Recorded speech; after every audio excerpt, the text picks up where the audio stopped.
Welcome to Covenant, a small fortified village that has 4 houses and a small garden. This is the ideal location for the very first organized vampiric society within Petardia. In order for the society to properly function, it needs to have a proper garden. Carrots, corn, melons, and of course, human corpses. The corpses serve as both spice and food itself. The blood and smell will bond with the earth and bring superior taste to the vegetables, while the vegetables and earth will give the corpses enough richness to prevent quick decomposing. The small garden is fenced off with a wonderful picket fence that can possibly deceive a random passerby, provided they do not actually open the gate and see the dead bodies. The first house on the left has a couple of unremovable beds that severely impacted my ability to control my stabbing urge, but I contained myself and added some bloody rugs on the floor. I also placed 2 bloody carts on the porch. This is where they keep some of the meat during the day. The second house has yet more beds that can't be deleted, and at this point I was already reaching for my knife, but then I noticed this little extra room space. I put 2 bloody carts here, and before adding more things, I wanted to separate this little room from the rest of the house because it has very large windows that may murder the vampires that are trying to sleep. This massive brick wall separates that little room from the rest, and it has a hidden door operated with a terminal next to it. This isn't actually true,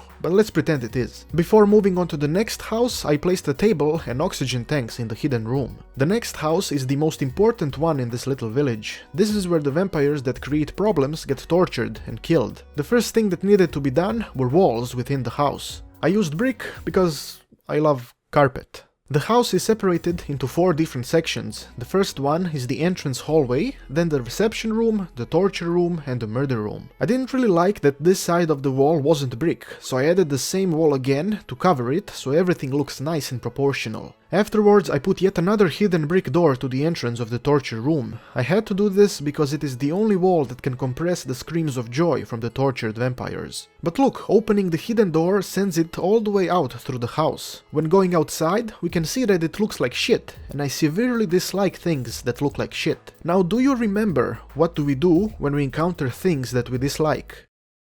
We cover them in cement, of course. So let's get back to the house. The hallway contains a special rug, blessed by the gods, that instantly shocks anyone who violated the vampiric laws of Petardia. Thanks to this rug, vampires can never be falsely accused. If they don't get shocked, they get released immediately. This rug extends into the reception room, so the lawbreakers can constantly get shocked while they wait. The reception room contains typical office materials, including a special terminal that is used to register the criminals within the entire Petardian universe, specially supervised by Kevin Spacey. As soon as the criminal gets processed, the second terminal gets unlocked and the brick door can be opened. The torture room is relatively simple, a gurney onto which the vampire will be placed, surrounded by medical equipment and a wheelchair. You should be able to connect the dots, but if not, I'll explain soon. The final house is for relaxation and enjoyment, but it has this cabinet next to the window that can't be removed.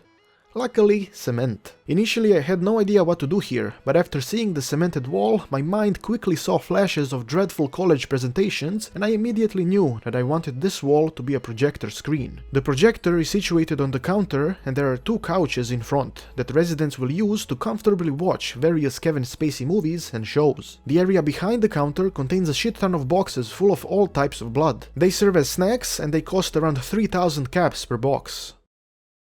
What? I'm just following the prices of other cinemas. Don't blame me. A vampiric settlement isn't right without a graveyard, so the first thing we need are some coffins. Now please remember that these coffins contain portals to Zimbabwe and cannot be opened by the residents. They are simply vanity items for the vampires to look cool. The graveyard itself is a bit further back. There are a couple of gravestones and dirt piles representing the graves. The dead vampires buried here are all from Twilight and the Vampire Diaries because they all deserve to die. There is a small stone wall surrounding the graveyard that makes it look much nicer if you ask me. The final step to making this settlement truly vampiric was to board up the windows. But you probably noticed the doorless door frames. Why would I cover the windows and leave the door frames open so the sunlight can fuck everything up? It is common belief that the vampires need invites to enter houses. This is actually false. They're simply being polite. It is all about the door frames. Door frames are not real. I know, but listen, since vampires aren't real either, the only way for them to become real is to pass through the non-existent frame. Since the sunlight is real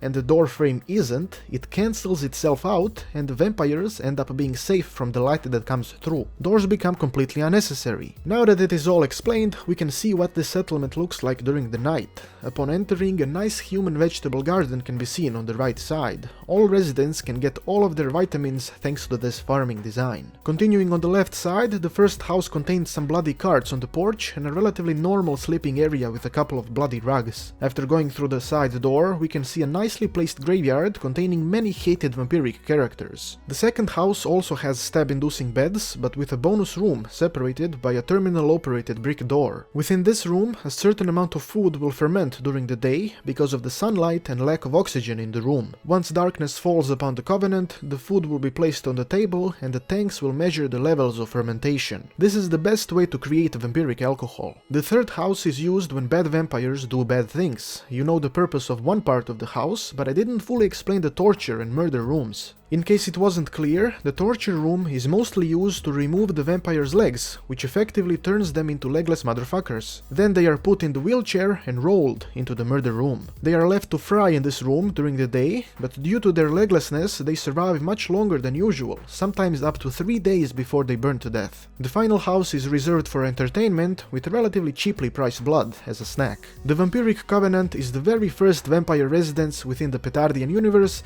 and I'm hoping that many vampires will be willing to join and bring it to prosperity. Maybe one day their existence can officially become recognized. Thanks for watching and make sure to let me know, would you be a vampire if you were given the choice? I have been Petard, your glorious lord, and may the blessings of Petardia eternally touch your butt.